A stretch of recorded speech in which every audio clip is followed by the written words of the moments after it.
Dulu dulu itu kita mau beli outfit atau tools equipment olahraga ya bener buat olahraga. Kalau sekarang udah jadi olah gaya. Indonesia yang asumsinya 277 juta jiwa. Wow, kirain 271 triliun. Iya, orang permisi nunduk kan. Nah, itu sebenarnya ada bagusnya, ada tidaknya. Satu sisi kita menjadi minder. Entah itu timnas, perkumpulan, butuh provokator. Kalau misalkan kartu ini bisa sangat terbuka, 80% Indonesia bisa masuk ke Olimpiade Paris. Orkes Jiwa, obrolan kesehatan jiwa. Dibahas dari sisi psikologi, hipoterapi, dan komedi yang terjadi di kehidupan sehari-hari. Lagi dulu berarti. Bismillah. Lebaran nih. Iya, udah lewat berapa hari sih kita? Hampir seminggu dah. Seminggu ya? Iya, seminggu. Kita mau ngucapin juga, tapi sebelum telat, nggak ada kata istilah telat untuk meminta maaf, ya kan? Untuk buat teman-teman penonton setia Orkes Jiwa, minal aidin wal faizin, mohon maaf lahir dan batin. Taqabbalallahu minna wa minkum semuanya ya, mudah-mudahan ya Ketemu puasa lagi. Ya puasa ketemu lagi, puasa kemarin diterima ya, bisa lebih baik lagi, better than yesterday lah. Yesterday. Waduh, lagunya Rhoma Irama. Rhoma Irama, Ariel Blewat. Nih saat bulan puasa udah lewat, tapi kita mau ngomongin soal perkumpulan juga. Perkumpulan Jamiah. Waduh. Perkumpulan kemarin ada yang perkumpulan bangunin sahur. Jamiah Tadarus. Ada juga yang buat sorondrot udah nggak ada ya? Nggak ada. Yang demo yang ada. Demo, oh iya, demo ada ya. Nah itu gue mau bahas soal perkumpulan nih. Maksudnya dari perspektif lo, perspektif gue, yang dimana tuh perkumpulan tuh bisa jadi bagus, bisa jadi jelek. Yep. Tapi takutnya ngelebar kemana-mana. Ini perkumpulan bola lah, komunitas bola atau fanbase bola, bola dalam negeri, bola luar negeri, bola luar kerjaan. Gitu-gitu Menarik kan sih, tuh. memang menarik. Tapi gini, kalau misalnya kita menarik dari awal ya, karena kan manusia ini tercipta tidak sendiri. Manusia diciptakan sebagai makhluk sosial. Jadi mau tidak mau harus memiliki hubungan, ya kan? Dan dalam bentuk jamiah atau perkumpulan kelompok, kalau misalkan kita di Islam al-jama'atur rahmatun, kebersamaan itu rahmat. Ya. Nah, tinggal tergantung perkumpulannya. Tadi kan kita sudah ngomong perkumpulan sepak bola, apalagi bicara tentang olahraga yang menjadi salah satu olahraga yang paling terkenal, iya nggak? Nomor satu. Betul. Olahraga, cuman ada perbedaan sih dulu. Dulu itu kita mau beli outfit atau tools equipment olahraga ya bener buat olahraga. Kalau sekarang udah jadi olah gaya. Yes, jadi fashion. Ya, di fashion atau lifestyle. Kalau dulu itu kan for life ya. Maksudnya healthy atau health for life. Itu bahasa apa sih? Gue bingung nih. Ini ya masa Thailand Utara, Bapak tahu nggak? Tangtut. Dari situ. Sok ke Jakarta Selatan. Jadi nongkrongin di BKT. Iya, BKT juga kan gue nonton Korea. Di Korea ya. Situ. BKT kan banjir Korea Timur. Oh iya benar. Koreanya paksain. Ada Korea paksain aja udah. Tuh, jadi sekarang orang olahraga atau perkumpulan itu udah bukan for life lagi tapi for lifestyle, Pak. Betul. Kayak gitu. Jadi kayak orang mau olahraga belinya yang branded, biar nanti olahraga dilihat buat posting doang. Olahraganya semenit, foto-fotonya sejam. Ada juga gitu kan? Betul. Apalagi kalau misalnya kita bicara sepak bola kan olahraga yang paling terkenal di Indonesia juga di seluruh dunia. Dan olahraga ini sudah kuno juga ya, banyak versi yang bilang katanya olahraga dari Cina, dari Arab, dari ini dan segala macam whatever lah. Karena sejarahnya banyak banget literaturnya. Tapi bicara sepak bola kita bicara juga dengan namanya klub. Ya. Karena yang namanya band-base nggak pakai sepak malam bola nggak pakai malam, siang dia biasanya. Nah, jadi kalau misalkan ke Jakarta Malang 400 tuh. Jadi kalau misalkan yang ke Bali 500. Ini kita ngomongin besar, ngomongin apa sih nih? Klub. Iya. Yeah. Apalagi klub-klub di klub sepak bola dengan liganya yang menawan seperti Liga Inggris, Liga Spanyol, terusnya Liga mana lagi sih? Ada Liga Arab sekarang lagi naik gara-gara abang-abangan gue. Ya kan? Nah, klub-klub ini ternyata memiliki sebuah perkumpulan supporter yang fanatik. Iya betul. Dan ini yang menjadikan mereka menjadi lebih mencintai dengan klubnya. Dan itu Indonesia itu salah satu fanbase terbesar. Pasti. Indonesia. Pasti. Ada juga kan kalau di berita banyak bilang Indonesia, mungkin karena kita media Indonesia ya. Supporternya rusuh, kurang pintar, kurang cerdas, rusuh kayak gitu ya. Sebenarnya ada juga di luar negeri tuh, di Inggris hooligans-nya. Ada lagi di Argentina lebih parah lagi sebenarnya. Nah, itu yang mengakibatkan menurut gua ya, cuman nggak tahu nih menurut lo. Yang menurut gua adalah terlalu fanatik. Iya, kalau misalkan bicara terlalu fanatik gini ya. Indonesia yang asumsinya 277 juta jiwa. Wow, kirain 271 triliun. Iya, saya ingat Sandra Dewi dong kalau itu. Sandra Dewi yang tersandra. Tapi sangat-sangat menjadi Dewi Fortuna. Itu istri soleha tuh. Oh iya. Nggak ada lagi tuh, Pak. Nggak ada lagi. Cuma dia doang, Pak. Dia doang. Orang biayanya mahal. Gitu juga enggak. Kita ini ngomongin bola, ngomongin Sandra Dewi. Iya. Nah, balik lagi 271 juta jiwa ini kalau misalkan di Indonesia bicara tentang fanatik, siapa sih yang nggak tahu tentang Indonesia? Betul. Market terbesar di Indonesia, pengguna internet terbesar di Indonesia, pengguna apapun terbesar di Indonesia. Bayangkan kalau misalkan kita bicara saja dengan klub sepak bola yang ada di Indonesia di Liga 1, Persija, Arema, apalagi Borneo FC segala macam itu memiliki fans club sendiri. Dan jangan salah Pak, pada saat kita nonton sepak bola, kalau secara psikologis pada saat kita euforia, teriak segala macam itu salah satu untuk bisa menghibur diri satu. Kita lupa tuh tentang masalah pinjol. Kita lupa tentang masalah skincare. Iya benar kita Pak. lupa dengan bayaran ICT. Bener. Lupa semua itu 90 menit doang. Itu nggak apa-apa, 90 menit. 90 menit doang. Keluar dari situ, wah udah. Bayangin Pak kalau misalkan kita ke Singapura untuk masuk ke rumah emosi. Bayar apa harus kalau daripada ke Singapura ke rumah emosi mendingan nonton sepak bola teriak-teriak. Berarti nggak ada yang bocor ya? Nggak ada bocor. Elektrik semua kan emosi. Elektrik emosi. Iya. Jadi bisa di situ Pak, bisa mengagumkan itu. Dan satu lagi hal, kalau misalnya kita bicara tentang sepak bola, kalau misalnya tadi kita bicara klub, kita lari ke masalah timnas. Tim sepak bola nasional negara kita masing-masing. Bicara Indonesia, kita punya timnas yang sekarang mulai berkembang. Bapak pernah nggak nonton ke Senayan? Bapak nggak yakin saya nggak yakin. Saya Senayang Pak. Senayan gue sering nonton Senayan di situ. Jadi penonton sekarang kalau gue pribadi nih, dulu gue fanatik sama Persija Pak. Ini timnas. Iya dulu tuh gue Persija. Nah, setelah gue udah jarang nonton, Lebak Bulus kan udah nggak ada tuh stadionnya ya. Daerahnya masih ada Lebak Bulus ada, Akal Bulus ada. Jadi semuanya ada. Jadi sekarang gue udah ke Indonesia banget nih.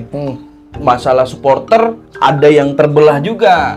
Supporter yang ultras, support untuk benar-benar pure dari Indonesia. Ada juga supporternya terbelah kontra terhadap naturalisasi sekarang nih. Gitu. Oke, tapi sebelum itu Pak, gue pengen ngomong satu hal. Jadi pada saat kita bicara tentang supporter timnas, kita akan bicara tentang rasa nasionalisme. Jadi pada saat kita duduk di tribun sebagai supporter timnas, tidak lagi pengkotak-kotakan antara klub, betul, suku, agama. Kita hanya meneriakkan Indonesia. Betul. Indonesia. Itu di Indonesia, Bro. Kalau di luar masih ada gap ya. Misalnya Inggris bermain, itu ada fans Liverpool, fans MU, fans Chelsea yang masih gap antara tuh main Liverpool tuh, main MU. Tapi di Indonesia apa memang udah tergerus? Itulah beruntungnya kita sebagai bangsa besar Indonesia, karena kita memiliki sebuah patokan Sumpah Pemuda. Satu bahasa Indonesia. Oh, berarti yang tua nggak punya sumpah tuh ya? Paling sumpah pocong. Jadi kita punya Sumpah Pemuda ini Pak yang menjadi sebuah perekat dan pelekat. Jangka pada saat ada di timnas, jangan lagi bicara tentang orang naturalisasi. Jangan bicara lagi tentang dia bermain di luar atau di dalam negeri. Benar, tapi ada juga yang gini nih. Sekarang main naturalisasi bukan karena nasionalisme mungkin ya. Ini cuman perspektif aja nih, coba kita belah nih. Perspektif dia mau dinaturalisasi bukan karena cinta Indonesia, bukan karena rasa nasionalisnya. Mungkin dia mau masuk Indonesia naturalisasi itu karena tiut juga. Oke. Tuh. Perkara itu tidak kita menafikan. Manusia semua butuh cuan, iya kan? Tapi kan kita bisa mencintai karena terbiasa. Lu nggak cinta dengan istri lu nih Pak karena dijodohin, tapi karena setiap hari kita melihat, kita berdiskusi, komunikasi. Aneh balikan, aneh cinta Pak, aneh balikan. Aneh balikan. Gitu dong, dari tayangan. Lama-lama cinta itu akan muncul, dan jangan ingat faktor genetika, karena kan orang-orang timnas kita yang bermain seperti Tom Haye, Rod Mangun, terus ada Ivan Jenner segala macam misalkan, itu kan memiliki darah keturunan Indonesia Pak. Betul. Jadi bukan orang asing. Betul. Dan itu kalau yang secara ngomong darah, genetika tidak bisa hilang, Pak. Sampai kapan? Tapi memang kalau dari gue pribadi juga ya, ini nggak mewakili siapapun, pribadi lah gue statement ini. Gue suka timnas yang sekarang. Kenapa? Lebih safe bermainnya, lebih nyaman bermainnya, lebih nggak gerasak gerusuk. Kalau dulu ini kalau dari gue ya, kalau dulu memang dia long ball jauh segala macam. Sekarang lebih tenang lagi. Penonton pun secara komunitas dari Persija kah, dari Barito kah, dari manapun itu tuh banyak yang mendukung juga timnas yang sekarang. Cuman ada juga yang nggak mendukung kan. Ya namanya persepak bolaan kan juga kita bicara tentang masalah yang sangat complicated. Nah kalau misalkan dalam perspektif ilmu pengembangan jiwa atau pengembangan pikiran, kita tidak boleh mengenal kata tidak bisa. Yang kita boleh katakan adalah kita belum tahu caranya. Nah kemarin persepak bola Indonesia belum tahu caranya untuk bisa berkembang. Tapi hari ini kita sudah menemukan bagaimana caranya mungkin dengan mendatangkan orang asing, ada pelatih asing Sintayong yang begitu gigih mempertahankan Indonesia walaupun dia dihina setahun 2 tahun. Tapi kan ini cara dia merubah basicnya Pak. Ibarat rumah Pak, rumah jelek Pak. Walaupun pondasi sudah lunak nih, sudah rapuh. Pengen dibagusin jadi lantai 3 kan nggak mungkin. Harus dihancurin dulu dari pondasi. Dan pasti berisik juga. Dan pasti berisik karena harus dibongkar total. Bongkar total. Ditambah lagi dengan sekarang kepemimpinan dari PSSI kita yang the right man in the right place. Masalah mental dua nih. Mental pemain dan mental penonton. Mental pemain ya kalau gue bilang ini maybe. Dari mereka banyak yang main di luar jadi mental kebentuk. Yang gue salut adalah supporternya sebenarnya. Yang lagi kalah nggak mencok-moonnya parah tuh, tahu sendiri netizen Indonesia. Sampai wasit yang kemarin lawan Qatar Qatar aja, mainnya kotor sih. Itu aja sampai di hajar habis-habisan tuh sama netizen atau supporter Indonesia kan. Nah, sekarang supporter Indonesia tuh mentalnya udah oke sih kalau udah kebangun. Yang kalah emang musuhnya emang Qatar tuh nggak pakai nama L ya. Kalau misalkan pakai nama L tuh bahaya juga tuh. Kotal dong. Emang orang cadel kan gitu, fatal. Orang-orang cadel gitu. Gini, bangsa kita ini memang dididik dengan budi pekerti ya. Nah, tapi ada min plusnya dengan budi pekerti. Coba lihat, kita kalau misalkan ketemu dengan orang permisi nunduk kan. Nah, itu sebenarnya ada bagusnya, ada tidaknya. Satu sisi, kita menjadi minder. Jadi malu. Jadi menganggap diri kita tidak menjadi apa-apa. Nah, ini sudah ditanam pada saat zaman-zaman dahulu. Mindernya di mana tuh? Iya, karena kan kita melihat nunduk, kita menganggap bahwa orang-orang yang di luar sana, yang orang-orang di Tapi kalau menurut gua itu justru nggak malu, tapi mencerminkan emang Indonesia gitu dan udah diakuin tuh sama orang luar. Kayak ada kan pemain timnas Indonesia yang umur berapa tahun tuh? Ya 10 tahun. Salim sama wasit. Salim kayak gitu-gitu. Oke, Pak, itu bagus, tapi secara psikis kadang-kadang ada juga terbentuk jadi nggak enakan. Segen coba deh lu misalkan sama orang tua nih, kita sama orang-orang kita anggap tua kan nggak enakan kan bicara. Beda dengan orang-orang di Eropa. Hey bro, dia menganggap sama rata. Iya, cuman balik lagi nanti kalau kita kayak gitu sama aja gini. Banyak yang kalau gitu kan memandang bahwa apa tadi yang bilang tuh jadi minder gitu kan. Nah, itu dia perspektifnya jangan ke arah situ. Kayak orang luar, bro, sama orang tua nggak ada salim-salimnya kan. Bisa juga kita nilai kan bahwa nggak sopan lo. Kalau gue ngeliatnya gini ya, sesuatu itu dimulai dari sebuah pemikiran dimulai pemikiran ini akan lanjut ke dalam sebuah perkataan akan dilanjut dengan sebuah perbuatan akan menjadi sebuah kebiasaan.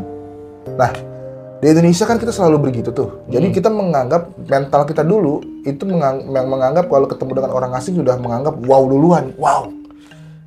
Iya, itu mental udah cuci aja ke brainwash. Nah, itulah makanya kan itu yang harus dihilangkan, disebutnya dengan mental block. Yeah. Bagaimana kita menghilangkan mental block dari seluruh atlet-atlet Indonesia? Bukan hanya bola, tapi semuanya kita harus hilangkan dengan cara kita sama rata. Dan Indonesia adalah bangsa yang besar, bangsa yang memiliki sebuah peradaban yang maju. Kita nggak pernah baca sejarah itu, karena sejarah itu kan selalu ditutup-tutupi. Ya, kalau gue punya perspektif tuh ngatasin itu ya, misalnya ada bangsa besar kan mental kita, wih bangsanya besar nih, udah kena mental tuh. Nah kalau gue sih ngatasinnya gimana caranya? Misalnya gue bukan siapa-siapa, mau ketemu direktur, mau ketemu staf sus apa itu lebih besar dari gue tuh. Kalau gue sih menganalogikannya, ya dia mangkok besar nih pak, dia mangkok besar. Nah kalau gue pribadi nggak menyamaratakan, jangan sampai dia mangkok besar, gue mangkok besar juga tuh. Karena nggak akan bisa ngambil apa isinya. Tapi gimana caranya ketika gue tahu ini orang mangkok besar nih, gue tetap jadi sendok yang gimana caranya bisa ngeruk isinya. Beda pak, beda betul. Apple to apple-nya pak. Kalau misalkan itu kan bapak untuk menghadapi sesuatu yang besar. Kalau ini kan dalam bidang kompetitor, persaingan antara atlet dengan atlet, ini kan kita harus mencari siapa yang menang. Ibarat ayam siapa yang menang nih kan. Nah gitu. Itu dia. Nah inilah harus kita didik sebagai mental fighter, bukan sebagai mental untuk menjadi pesuruh, bukan menjadi seorang mental jongos. Nah hari ini kita sudah mendapatkan hal itu. Nah makanya saya setuju tuh pak. Pada saat beberapa dekade ini para atlet-atlet ini didampingi oleh tim psikologis. Karena ini penting pak, tim psikologis di mana pada saat contoh kayak kemarin Coach Nova Arianto itu pada saat dia pengen pelatihan nge-coach anak-anak muda yang 16, dia menggunakan sebuah musik untuk membangunkan semangat. Karena ada beberapa frekuensi yang disetel pada saat pagi hari membangunkan mood. Dan ini kan sebenarnya adalah cara-cara dari bagaimana pengembangan alam bawah sadar kita, otak kanan kita. Dan ini harus ditempuh oleh bangsa kita. Dan sekarang saya melihat perubahan itu terjadi di klub-klub, perubahan itu terjadi di timnas, di mana pada saat timnas mau menjelang menghadapi pertandingan, dia sudah stop latihan 1 hari minha, cuma butuh lihat taktik segala macam, dia bicara tentang nasionalisme, dia bicara tentang keinginan segala macam. Dan ini menjadi sangat-sangat luar biasa. Iya, dan memang efeknya sangat dibutuhkan, entah itu timnas, perkumpulan, butuh provokator sebenarnya, tapi yang ke arah positif ya. Kadang kata-kata baik tidak memberikan output yang baik, Pak. Kadang ya. Justru dengan kata-kata ya bukan kata yang tidak baik ya, tapi menjurus ke arah provokasi, justru malah menyemangati. Kayak contoh misalnya ada orang yang malas, kalau misalnya kita kasih kata-kata baik, bro jangan malas, kalau misalnya malas nanti lu nggak dapat kerjaan gini-gini. Itu kan kata-kata baik ya. Betul. Tapi tidak akan terbentuk. Tapi coba kalau gue lebih suka dengan kata-kata yang provokasi atau provokatif tuh. Kayak misalnya malas, lu malas banget, lu lihat tuh dia tuh yang dapetin ini, lu kalau kayak gitu-gitu. Jadi lebih karena karakter manusia kan beda-beda. Ada yang sanguinis, melankolis, koliris segala macam kalau dalam ilmu psikologi. Makanya tapi nggak semuanya berakhiran Pak. Is juga. Gue orang sipil. Lu apa ya? Ya kalau berakhiran is kan enak. Oh iya benar. Iya, nggak semua berakhiran is kan. Iya. Nggak, artinya gini loh, setiap manusia itu kadang-kadang beda-beda. Pada saat ada yang ngeluh terus dengan orang, gue sering banget tuh Korea sebagai konsultan yang kedatangan teman-teman sahabat kehidupan yang sering ngeluh. Kita suruh say advice nih, masukan nih segala macam. Tapi ntar lama-lama lemah lagi. Kita udah hipnoterapi, udah bantu dia dengan segala macam, tapi tetap lemah lagi. Nah, kita butuh sesuatu. Gue selalu bilang sama teman-teman yang memiliki masalah, pada saat masalah bertubi-tubi datang, hadapi dengan tubuh yang sehat. Olahraga, bergerak. Makanya kenapa dalam kita agama, pada saat ada masalah, ayo sholat malam, ayo sholat hajat. Itu kan sholat kan bergerak, Bro. Iya. Nah, tujuannya apa? Dengan bergerak itu ada sebuah tindakan. Nah, dalam agama, kita balikan lagi dalam agama, al-harokah barokah, bergerak itu sudah sebuah keberkatan. Makanya kalau gue bilang dengan timnas balik lagi tadi, kalau misalnya sudah dikasih teori, teknik, segala macam skill sudah masuk, tapi juga harus diisi dengan jiwanya tentang masalah nasionalisme itu.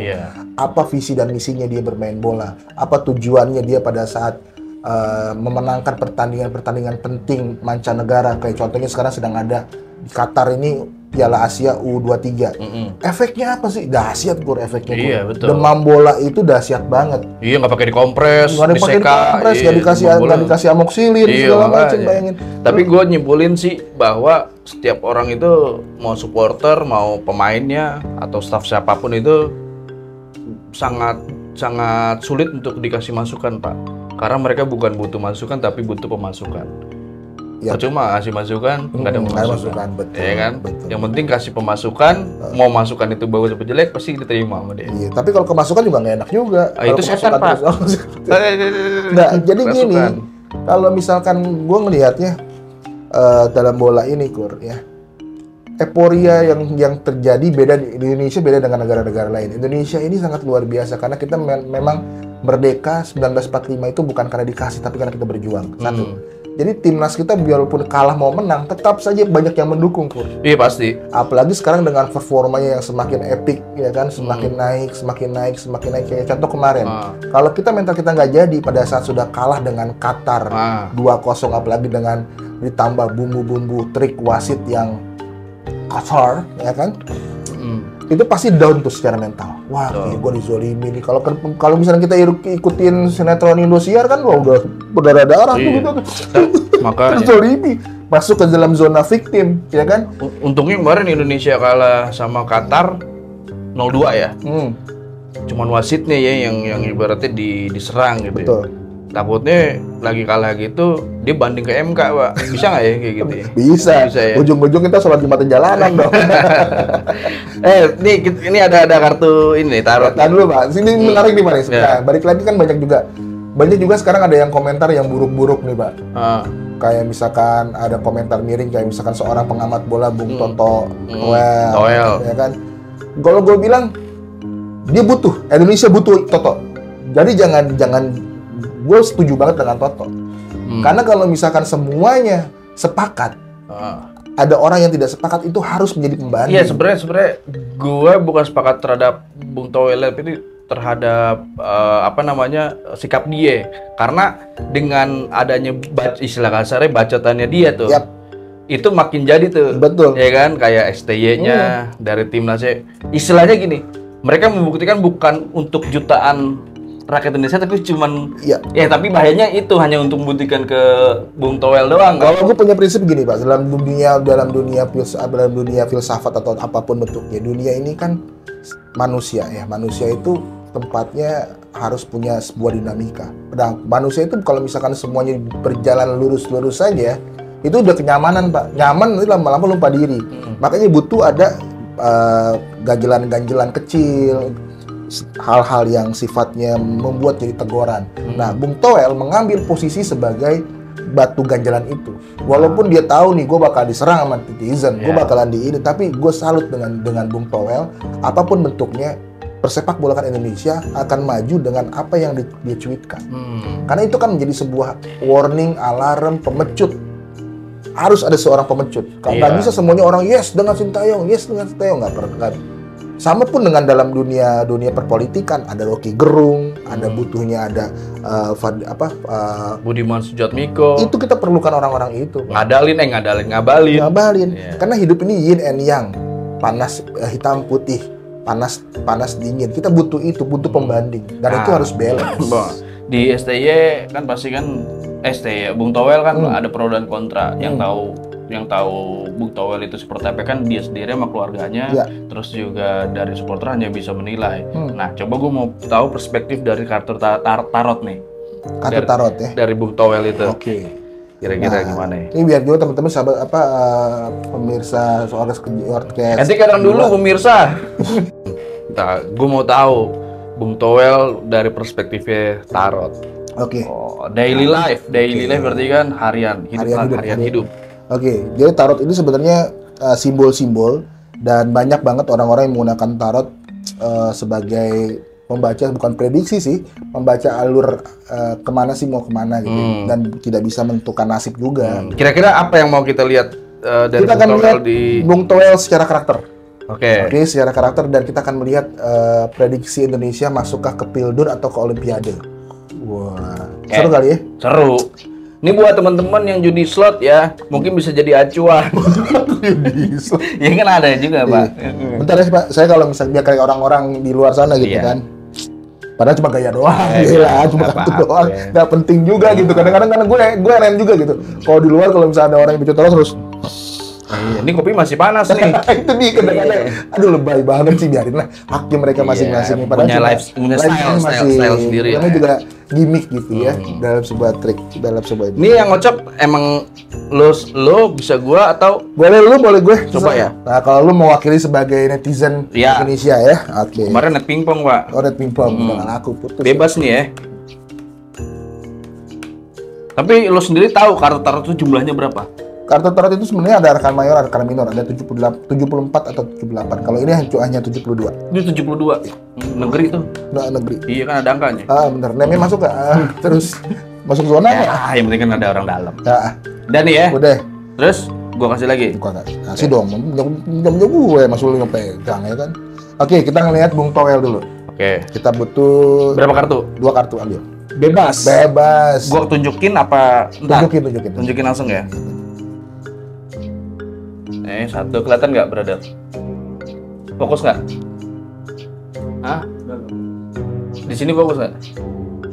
Ya. Nih satu lagi ya. Nih 2 nih. Nanti bisa taruh gua ini.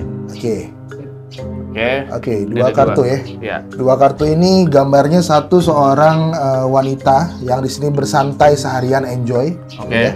Ini ya. Ya. Oke, lanjut. Kedua, berkenalan dengan orang baru. Oke. Nah, Siap. di sini menjelaskan karakter dari Bung Toel dan motivasi dan visinya dengan apa yang dia ceritakan. Tadi gue bilangin, Bung Toel ini sosok orang yang lama dalam dunia persepak bolaan, dari mulai kameramen segala macam, reporter, ya kan? Oke, all about football dia ada. Dan dia sangat cinta dengan pekerjaannya, dengan football, dengan Indonesia juga. Jadi kalau misalnya orang netizen bilang, wah Bung Toel nggak cinta sama timnas, nggak cinta sama Indonesia, salah. Dia sangat mencintai Indonesia, makanya dia mengambil karakter bagaikan karakternya bad boy. Ya, Karena ada bad guy-nya tuh. ada yang baik, ada yang buruk. Dia mengambil itu, tujuannya apa? Sebagai penyeimbang. Makanya teman-teman netizen juga harus cerdas di sini. Harus ada seorang Bung Toel, harus ada seorang yang berani, kayak misalkan sekarang ada Anjas Mara, pemain sepak bola zaman dulu yang bersuara juga. M. Thohir. Itu tujuannya adalah untuk menjadi penyeimbang. Jangan semuanya bilang bagus. Karena misalkan semua bilang bagus, kita akan terjebak dan nanti kita akan kecewa. Kita harus butuh rem. Nah, mereka itu sebagian rem-remnya kita untuk menjadi lebih perhatian lagi, beli lagi. Nah, terus yang kedua di sini kartunya adalah berkenalan dengan orang baru. Artinya apa? Artinya sebenarnya bisa jadi nih, ini bahasa kartu. Bisa jadi Bung Toel ini merupakan by design. Memang dibuat kayak di gitu setup seperti itu. Ini kartu yang bahasanya seperti itu. Jadi dia harus terima tuh, gue terima deh, gue dihina segala macam, karena gue memang didesain seperti itu. Gue memang didesain, diminta oleh pihak-pihak penguasa atau pihak-pihak yang berwenang untuk gue menjadi seperti ini. Ya nggak menutup kemungkinan sebenarnya Bung Toel bisa bertemu dengan Sintayong. Bisa nggak menutup kemungkinan kalau sebenarnya Bung Toel juga duduk bareng dengan Pak Ketum. Jadi kita nggak pernah tahu hal itu. Berarti itu positifnya, ada negatifnya nggak? Ya negatifnya adalah satu hal, kadang netizen atau kita melihat cuitan-cuitan itu menyakitkan. Dia bilang bahwasannya ya, pemain naturalisasi hanya sebatas untuk mendapatkan gelar semata, gelar jangka pendek lah segala macam, tidak membina sepak bola dari kelas yang bawah segala macam. Itu hanya sebatas untuk pemicu atau trigger yang dibuat oleh Bung Toel, walaupun kita menganggapnya itu menyakitkan. Lagi gelar semata yang kecil, gelar sebadan. Itu dah. Lebih besar. Gitu teman-teman ya. Terus untuk Indonesia. Nih kartu yang tadi nggak bisa dipakai lagi? Nggak bisa. Ini bisa gue robek ya? Jangan dong, robek kita belum kata kartu. Katanya nggak usah dipakai lagi. Nah ini Indonesia tentang Indonesia untuk apa? Kan ini lagi berhelat nih. Indonesia sedang Piala Pildun atau Olimpiade. Olimpiade dulu ya. Oke. Qatar, yang di Qatar sekarang U23. 1, 2. 2 boleh. 2. Bapak Prabowo banget ya. Nih. Ini apa ya? Wih, gambarnya menyeramkan ya. Satu lagi. Nomor 23 ini tuh, Hamka Hamzah. Oke. Nomor 11, Ryan Giggs. Oke. Artin itu. Oke. Nah, ini di sini ada kawan baik, hubungan pertemanan tanpa kepalsuan, dan yang terakhir adalah perundungan, penyerangan, intimidasi. Ini. Nah, ini kartu ini seakan-akan pengen menjelaskan ada perundungan, intimidasi. Kalau kita kaitkan dengan pertandingan waktu di Qatar, kita mendapatkan sebuah intimidasi, perundungan yang sangat luar biasa. Pasti. Dahsyat banget ya. Kita nggak bisa ngomong apa lagi karena tuan rumah punya uang banyak ya. Wewenang, privilege. Wih, dahsyat. Ya. Dan apapun bentuknya kita harus keluar dari zona ini. Harus keluar atau bisa keluar? Bisa keluar. Bisa keluar dari ini, dan ternyata kartu di sini kita bisa melihat adalah kawan baik, hubungan pertemanan tanpa kepalsuan. Artinya pada saat Indonesia mendapatkan sebuah wasit yang bebas, yang netral, dia bisa menunjukkan siapa dirinya. Jadi dua kartu ini misalkan digabungkan, bagaimana Indonesia bisa masuk ke Olimpiade? Apakah Sintayong bisa berhasil untuk mendapatkan gelar minimal ke-4 atau ke-8? Kalau misalkan kartu ini bisa sangat terbuka, 80% Indonesia bisa masuk ke Olimpiade Paris. 80%. 80%. Tapi tetap 20% kan masih ada. Iya. Bisa membatalkan 80% Makanya kan? 80% tadi kita kemukakan 20%. Apa ya 20% itu dari mana? Dari sisi mana? 20% itu dari sisi faktor X, misalkan ada cedera pemain, non teknis, ya kan? Yang lain-lain. Nah, itu bisa terjadi. Kalau misalkan ngelihat dari sini pertandingan berikutnya di babak kemarin ini udah babak penyisian ya. Nanti malam kualifikasi minggu ketemu dengan Jordania. Mudah-mudahan bisa menang. Kalau bahasa kartu ini kalau misalkan dikaitkan di sini menang. Oke, berarti 80% bisa menang, 20% kalah. Iya. Wow, 20% aja kalah gimana 16%? Nah, itu dia. Apa, saya ngeri Pak ngomong gitu Pak.